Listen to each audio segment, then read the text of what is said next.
Greetings, respected viewers. I'm George from Ireland. So here I am on Belgrave Square in London. Behind me is number 34. Why on earth am I filming at this location? Well, this was the embassy of the German Democratic Republic to the United Kingdom for years, until that embassy closed as such in 1990, became merged with the other German embassy, the Embassy of the Federal Republic of Germany. We'll go and take a closer look. Why am I doing this today, filming today of all days? Well, today is 30 years since the Berlin Wall came down. I remember at prep school, there was the only time we're actually allowed to watch the news, because it was such a momentous occasion. And I recognised that at the time, because I'd been told about the Berlin Wall a few years earlier. And there was this wall in Berlin, in Germany, and it had been there for a very long time, so far as I could work out. Of course, it only went up in August 1961. But as a small child, 20-odd years was a very, very long time. Had been there for a very long time, would be there forever, so far as I could tell. On the news, every so often, we heard about people who were killed trying to cross over, trying to get from one side of Germany to the other, or indeed one side of Berlin to the other. And both German governments, East German and West government, were committed in the long term to reunification, but people were killed for trying to give effect to that. So the East German government would have people shot dead simply for trying to move to the other part of Berlin. So anyway, I won't go into all the circumstances about why it was built and all that. So the German Democratic Republic, as it was officially called, commonly called East Germany, a communist pro-Soviet state with a Soviet army there. The Federal Republic of Germany is west, is 3/4 of Germany, or now it's the whole of Germany, it's part of that. And obviously it was a NATO country. The US military there, British Army, French Army, even to this day. But anyway, there were massive protests then. It was the autumn of change.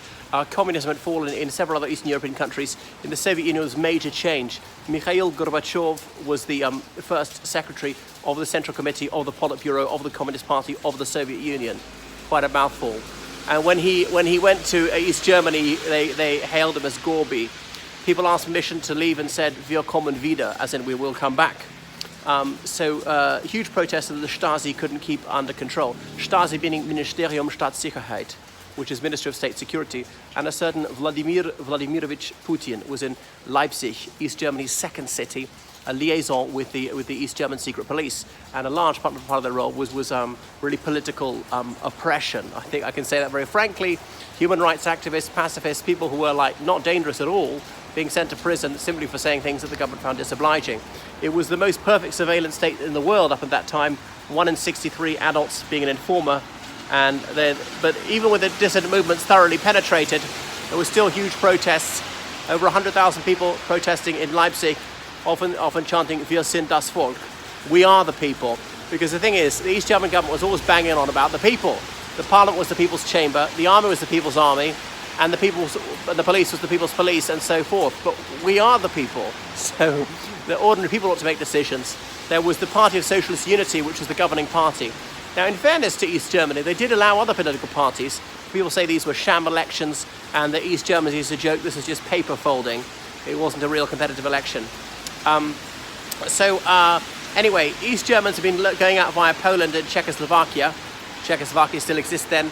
On to Hungary, taking refuge in the West German embassy there and being flown out to West Germany. They could get West German citizenship on the spot and ex gratia payment of a few hundred Deutschmarks, a valuable currency at the time, as sort of a golden hello. If they could get to Austria, they could cross over the border into West Germany easily. Obviously, it's the same language. They often had relatives on the other side. They'd only been separated in any sense since 1945, in a real practical, impossible sense since 1961, as in couldn't move. So that was a very recent memory. And in East Germany, well, in some parts they could see West German television. In West Berlin, there were the most marvelous Christmas lights. It was subsidized by the rest of West Germany to show how fantastic capitalism could be. And indeed, boys in West Berlin were exempt from military service, making it seem even more attractive compared to the East. But anyway, the government didn't know what to do about these protests, so for once they actually authorized a protest, the only time in the history of East Germany this was allowed. And so, anyway, over 100,000 people were there, and the government was very worried. The government had some speakers as well. The demonstrators were reasonable, saying, okay, you can speak too, but they were aggressively booed. Markus Wolf, the head of the Stasi, he was trembling like a leaf. The man without the face, as the West had dubbed him. So what on earth were they going to do? So then the decision was made at the Politburo meeting. Politburo is like political bureau. It was just a copy of the Soviet nomenclature. That, okay, they would liberalize laws about going out. Because previously you had to apply for an exit visa, very seldom granted. Like Olympic athletes, diplomats, almost nobody else was allowed out. A trusted communist, so he didn't run away, so he came back. Anyway, they said, okay, they would allow people to apply for permission to go abroad briefly, and maybe they could stem the flow, because so many also talented young people, it was a brain drain leaving via other countries. They could close the border to West Germany, but closing the border to Poland and Czechoslovakia was too much of a tall order. They couldn't do it immediately. How many hundreds of miles of fence and was that going to be? How many tens of thousands of guards are going to take? So it was just impossible to do it in short order. So they thought this might calm down the situation. And so there was a press conference saying, okay, and which Gunther Schabowsky, who hadn't been at the Politburo meeting, announced that people would be allowed to go abroad. And he said it was not a tourist question, as in suggesting you're not going abroad just for holiday, you can go abroad permanently, which was a misunderstanding. And a British journalist, Daniel Johnson said, and when does this come into effect? And Gunther Schabowsky famously fumbled with his papers, looked down and up, and then said, so far as I know, immediately, without delay. And this is broadcast live on national television. East Germany had only one channel. Also, it was a Friday night, if I remember, so a lot of people were in watching telly, the 9th of November, and so thousands of people went to the Brandenburg Gate in the middle of Berlin, which separated East Berlin from West Berlin. And so the various border guards were there, and they didn't know what to do. People saying, we want to go through, we've just been told, it's on television, it's official. And the border guards said, no, get back. If you come too close, come to the death strip, you'll be shot dead without warning. But then the thousands turned into tens of thousands. A couple of hours had passed, and the border guards were panicking, and they were phoning senior command, what do we do? Because they're not dispersing. They're more able to get, do we fire in the air? Do we kill them? Or what? But the thing is, they were in a quandary. If you kill them and you're told, and then find out that you shouldn't have done that, you could be charged with murder. But if you don't use force, if you could hold back 100, maybe 1,000, you can't hold back 10,000. If they're surging, what are you going to do? How close can they get the crowd? Would you kill them when they're 10 meters away? No, I'll give them a chance. When they're 5 meters, when they're 1 meter, and they can grab your weapon? At what point, if they're refusing to back off, at what point do you open fire with intent to kill? Not in the air. And then they found the senior commanders were not picking up the phone. Why? They were passing the buck. The senior commanders of the border guards didn't want to be held responsible because they were in a dilemma too. Do you kill or do you not kill? Either case, you could get in trouble. And eventually the border guards caved in. There's this woman in hysterics, shrieking at them, throwing a tantrum, saying, all my life I've seen that side, I want to go to that side, I'm not being allowed to get that side. Please, for once in my life, I want to go to the other side of Berlin. So the border guards eventually caved in and said, okay, you can go, we can't hold them back. And they're not even bothering to see people's passports, just waving them through, then getting hugs and kisses. Some people went to West Berlin just for a few hours, came back immediately. Some people didn't come back, thinking that decision could be changed any time. Gunther Schabowsky had screwed up. He wasn't supposed to say immediately, he was supposed to be phased in. But in the first night, thousands of people had gone. And when do you turn off the tap? And obviously the next day, tens of thousands of people were gone. And by then it was kind of too late. Because if you're going to say nobody else out, those who'd left would never return. And some were very valuable citizens, very highly educated people.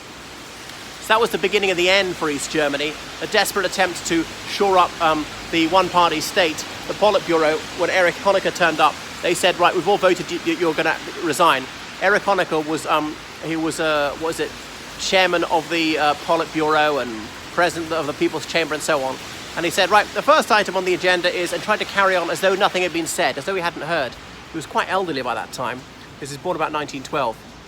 But no, they insisted he'd all been voted out. Now, Egon Krenz, formerly his youth leader, had been his crown prince from some time, as Krenz had said.